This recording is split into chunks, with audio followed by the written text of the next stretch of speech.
kelompok 4. Saya Ferry Ardiansyah Putra dari absen 13. Saya Hayupan Hadisri dari absen 17. Saya Caifafin Melati dari absen 7. Saya Tamara Ramadan dari absen 8. Di sini kita akan menjelaskan apa itu DSI dan apa itu perkembangan teknologi komputer. Simak videonya ya. Perkembangan digital saat ini membawa banyak sekali kemudahan di hidup kita. Contohnya adalah kemudahan mengakses informasi. Dengan adanya internet, kita bisa mencari berbagai pengetahuan dalam hitungan detik.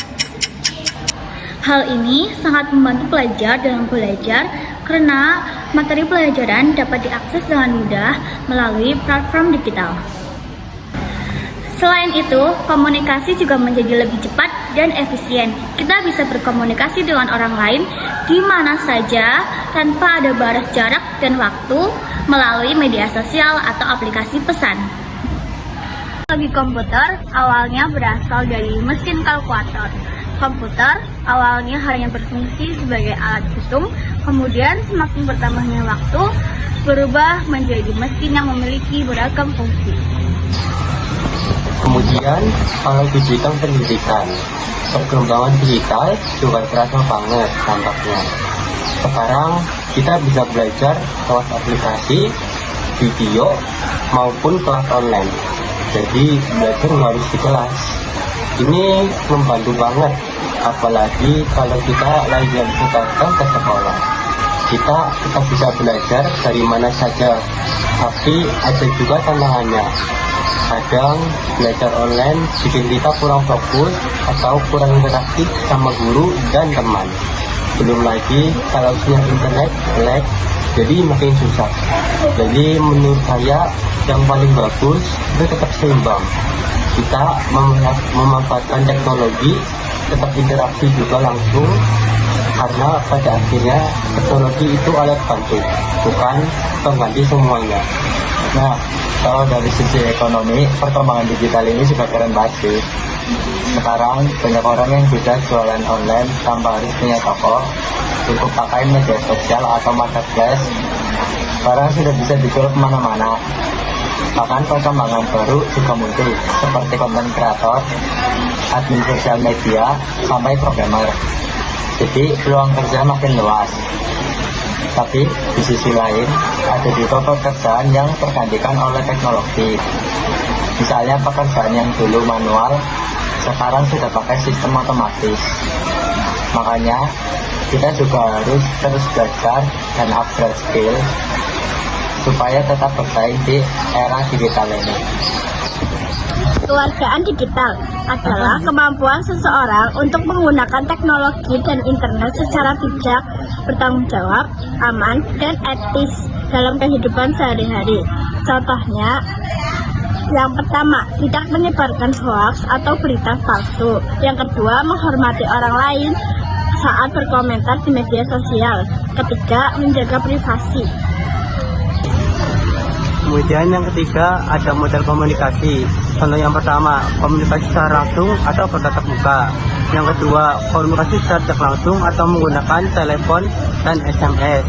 Yang ketiga, komunikasi yang dilakukan melalui media digital menggunakan Facebook, WhatsApp, Telegram, atau Twitter. Lalu yang keempat, ada syarat model komunikasi. Yang pertama, terdapat mengirim data dan penerima data.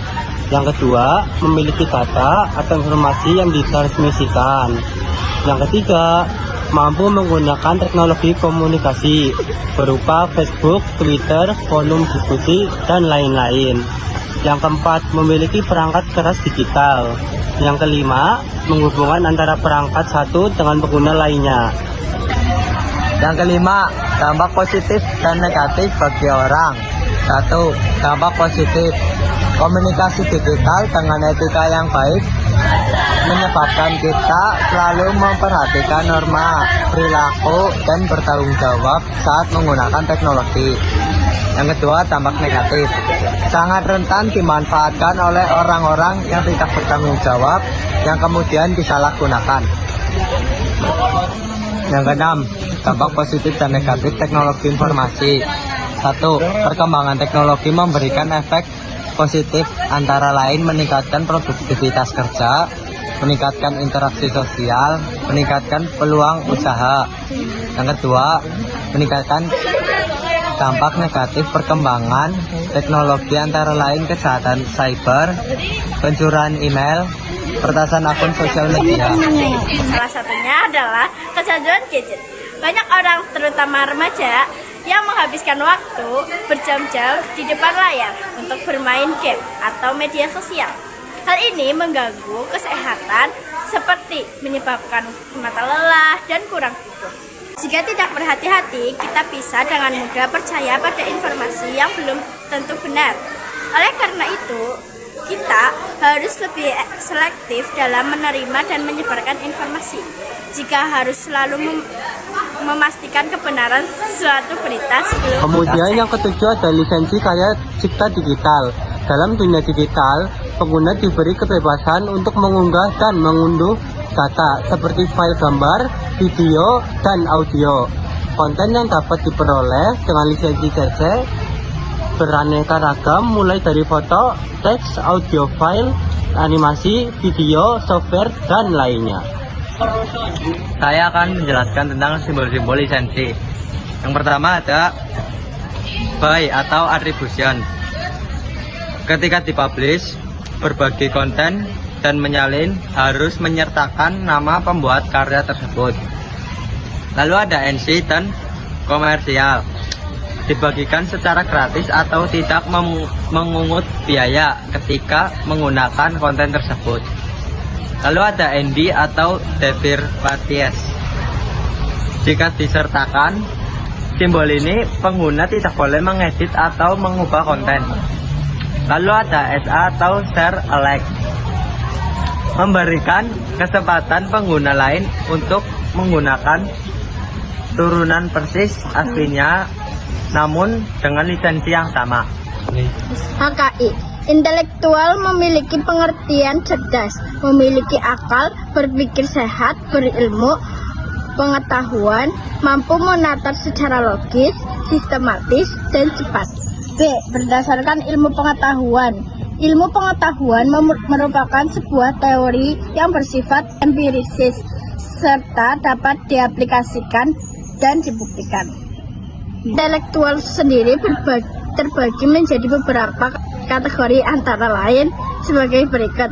Yang pertama ada IQ, yaitu Intelligence Quotient. Yang kedua ada IQ, Emotional Quotient. Yang ketiga ada SQ, Spiritual Quotient.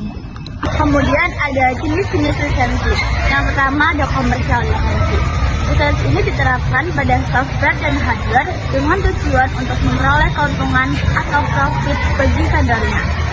Lalu ada open source lisensi, diciptakan oleh pembuatnya terhadap produk aplikasi yang diriliskan. Biasanya selain aplikasi, jadi pemilik juga menyertakan kode sumbernya. Yang ketiga ada trial lisensi. Model lisensi ini memberikan versi demo aplikasi dengan beralasan pengoperasian dalam waktu tertentu atau fungsi aplikasi yang tidak penuh. Sekian dari kami, maaf jika ada salah kata. Wassalamualaikum warahmatullahi wabarakatuh.